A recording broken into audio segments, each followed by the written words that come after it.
টাকা একজন মহৎ করে না ভাই। তোর সারা শরীরে রক্ত কেন? কি হয়েছে? দাদি, বাজার থেকে আসার পথে সাইকেল দুর্ঘটনা ঘটেছে।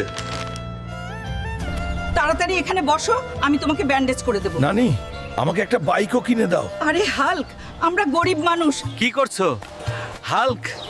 কিছু না চাচা, শুধু ভাবছি আমি একটা বাইক কিনবো। ও পাগল হাল্ক, তোর বাইক কেনার জন্য টাকা দরকার, তুই টাকা পাবি কোথায়? চাচা চিন্তা করো না, আমার একটা জঙ্গল আছে তাই না, আমি সেখান থেকে গরু ধরবো আর বিক্রি করবো।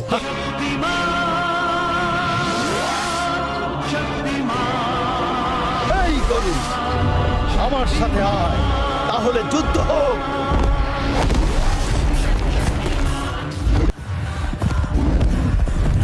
এইবার আমার বাইক কেনার স্বপ্ন সত্যি হবে।